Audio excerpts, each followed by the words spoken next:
Hello guys, welcome back to sociology class. In this video I am going to a very important topic, that is a industrialization, औद्योगिकरण. Okay, I will discuss about the topic of the industrialization, औद्योगिकरण. So without wasting much time in discussion, we should start this video on this topic, industrialization, औद्योगिकरण. Okay, so let's we start this video on this topic. Okay, औद्योगिकरण का अर्थ साधारण शब्दों में कहा जा सकता है जब हाथ से बनी हुई वस्तुओं की जगह मशीनों द्वारा बड़ी मात्रा में उत्पादन किया जाने लगता है, तब इस दशा को हम औद्योगिकरण कहते हैं. ओके, भारतीय समाज की संरचना में परिवर्तन लाने वाली दूसरी प्रमुख प्रक्रिया औद्योगिकरण है. ओके, यह नगरीकरण का कारण भी है और परिणाम भी. यूरोप में 18वीं सेंचुरी के आरंभ से ही अनेक नए आविष्कार शुरू हो जाने से मशीनों के द्वारा विभिन्न वस्तुओं का बड़ी मात्रा में उत्पादन करना संभव हो गया. इसके फलस्वरूप इंग्लैंड में औद्योगिक क्रांति शुरू हुई. धीरे धीरे इसका प्रभाव पूरे विश्व की अर्थव्यवस्था पर स्पष्ट होने लगा. इंग्लैंड से जब दूसरे देशों को मशीनों से बनने वाली सस्ती वस्तुएं प्राप्त होने लगीं, तो भारत और अनेक दूसरे देशों में ग्रामीण उद्योग धंधे नष्ट होने लगे. ओके, गांव के लाखों कारीगरों में बेरोजगारी फैलने लगी. इस दशा ने धीरे धीरे यहाँ की परंपरागत सामाजिक संरचना को भी प्रभावित करना आरंभ कर दिया.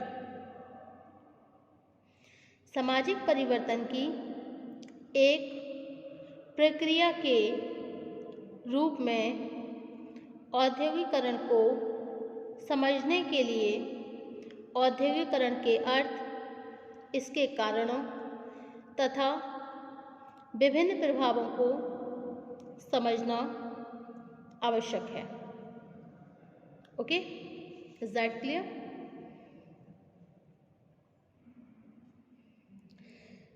Meaning of industrialisation. साधारण शब्दों में ये कह सकते हैं कि जब हाथ से बनी हुई वस्तुओं की जगह मशीनों द्वारा बड़ी मात्रा में उत्पादन किया जाने लगता है, तब इस दशा को हम औद्योगिकरण कहते हैं. व्यापक अर्थ में औद्योगिकरण एक ऐसी प्रक्रिया है जिसके अंतर्गत वस्तुओं और सेवाओं का बड़ी मात्रा में उत्पादन करके प्राकृतिक साधनों का अधिक से अधिक उपयोग करने का प्रयत्न किया जाता है. ओके, अकॉर्डिंग टू क्लार्क केल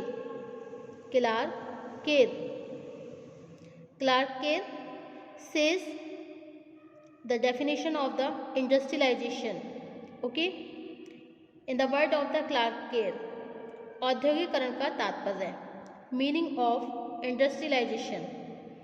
औद्योगिकरण का तात्पर्य एक ऐसी दशा से है जिसमें पहले का कृषक अथवा व्यापारिक समाज एक औद्योगिक समाज के रूप में बदलने लगता है. Okay, industrialisation refers to the actual course of transition from the preceding agricultural or commercial society towards the industrial society, in the word of the Clark Kehl. Okay, औद्योगिकरण का तात्पर्य एक ऐसी दशा से है जिसमें पहले का कृषक अथवा व्यापारिक समाज एक औद्योगिक समाज के रूप में बदलने लगता है।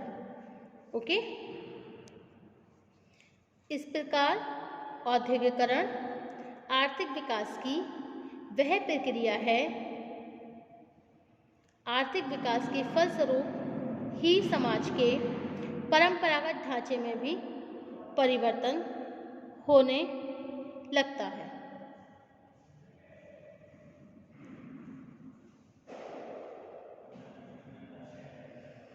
इस प्रकार स्पष्ट होता है कि औद्योगिकरण वह प्रक्रिया है, औद्योगिकरण वह प्रक्रिया है, industrialisation is that a process जिसके अंतर्गत उत्पादन का अधिकांश काम नई प्रौद्योगिकी और मशीनों के द्वारा किया जाने लगता है।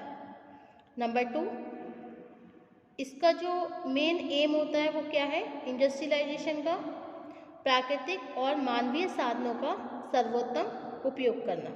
ओके, एंड नंबर 3, औद्योगिकरण का प्रमुख आधार श्रम विभाजन और विशेषीकरण है। नंबर 4, उत्पादन का उद्देश्य अधिक से अधिक लाभ प्राप्त करना होता है। एंड नंबर 5, पूंजी का संचय उत्पादन को बढ़ाए जाने के लिए किया जाता है। नेक्स्ट, सामाजिक तथा आर्थिक जीवन में नए परिवर्तन लाकर समाज को अधिक प्रगतिशील बनाने का प्रयत्न किया जाता है। ओके, भारत में ब्रिटिश शासन के समय एक औद्योगिकरण को अधिक महत्व नहीं मिल सका। भारत में जो ब्रिटिश शासन थे इनके समय में औद्योगिकरण को बहुत ज़्यादा इम्पोर्टेंस नहीं दिया गया। गांव में लोग अपनी सामान्य आवश्यकताएं, जो उनकी आवश्यकताएं होती थी, जो भी उनकी नीडेड होती थी, स्वयं ही पूरी कर लेते थे तथा नगरों के लोग मुख्य रूप से इंग्लैंड और जापान में बनी वस्तुओं के उपयोग पर निर्भर थे। स्वतंत्रता के बाद पंचवर्षीय योजनाओं के द्वारा यहाँ तेजी से औद्योगिकरण आरंभ हुआ। कुछ समय पहले तक हमारा देश जहाँ अपनी छोटी छोटी आवश्यकताओं को पूरा करने के लिए विदेशों की बनी वस्तुओं पर निर्भर था, वहीं आज भारत उन प्रमुख देशों में से एक है जो अपने द्वारा बनाई गई वस्तुओं का बड़ी मात्रा में विदेशों को निर्यात करता है। ओके, तेल, रासायनिक पदार्थ, खनिज पदार्थ, दवाएं, कपड़े, बिजली की भारी मशीनें, निर्माण संयंत्रों, रक्षा उपकरणों, जहाजरानी तथा अनेक दूसरे वस्तुओं का बड़ी मात्रा में उत्पादन करके भारत को एक प्रमुख औद्योगिक देश माना जाने लगा है। केवल संगठित उद्योगों में ही आज लगभग 3 करोड़ श्रमिक और कर्मचारी काम कर रहे हैं। स्वाभाविक है, इसके फलस्वरूप भारत में नगरों की जनसंख्या में भी तेजी से वृद्धि होने लगी है। भारत में औद्योगिकरण के कारण causes of industrialisation in India. Okay, हमारे देश में अनेक ऐसी दशाएं विद्यमान हैं जिन्होंने यहाँ औद्योगिकरण को प्रोत्साहन दिया। इनमें से कुछ प्रमुख दशाएं निम्नलिखित हैं, जैसे प्राकृतिक साधनों की प्रचुरता। ओके, नंबर 2, नई प्रौद्योगिकी का विकास। नंबर 3, श्रम शक्ति की प्रचुरता। नंबर 4, परिवहन की सुविधाएं। नंबर 5, बड़ा विदेशी मुद्रा भंडार। नंबर 6, जीवन स्तर में सुधार। एंड 7, आर्थिक नीतियाँ। ओके, अब नेक्स्ट है भारतीय समाज पर औद्योगिकरण के प्रभाव। Okay, effects of industrialisation on Indian society. भारत के सामाजिक, धार्मिक, आर्थिक तथा ग्रामीण जीवन में परिवर्तन लाने में औद्योगिकरण की प्रमुख भूमिका रही है। ओके, औद्योगिकरण के फलस्वरूप समाज में अनेक नई समस्याएं भी पैदा हो गईं। परिवर्तन की एक प्रमुख प्रक्रिया के रूप में औद्योगिकरण के कुछ प्रमुख प्रभाव निम्नांकित हैं। फर्स्ट है सामाजिक जीवन में परिवर्तन। सेकेंड, संयुक्त परिवारों का विघटन। एंड नंबर थर्ड, जाति व्यवस्था से संबंधित संस्करण। नंबर 4, सामाजिक नियंत्रण की व्यवस्था। एंड नंबर 5, सामाजिक मनोवृत्तियों में परिवर्तन। नेक्स्ट है आपका आर्थिक जीवन में परिवर्तन। ओके, और changes in the economic life and धार्मिक जीवन में परिवर्तन, changes in a religious life. Okay, according to Narmadeshwar Prasad ने लिखा है कि खेती के नए तरीकों, उन्नत बीजों और रासायनिक खादों के उपयोग से ग्रामीणों की प्रकृति पर निर्भरता कम हो गई है। अब अधिकांश ग्रामीण अपनी निर्धनता के लिए भाग्य की जगह सरकार को अधिक जिम्मेदार मानते हैं। ओके, इससे यह सिद्ध होता है कि ग्रामीण जीवन में होने वाले अधिकांश परिवर्तन औद्योगिकरण का परिणाम है। भारतीय समाज पर औद्योगिकरण के इन सभी प्रभावों से स्पष्ट होता है कि यहाँ की परंपरागत सामाजिक संरचना को बदलने में औद्योगिकरण की प्रमुख भूमिका रही है। यही कारण है कि औद्योगिकरण को सामाजिक परिवर्तन की एक संरचनात्मक प्रक्रिया माना जाता है। ओके, नेक्स्ट टॉपिक होगा हमारा आधुनिकीकरण, मॉडर्नाइजेशन।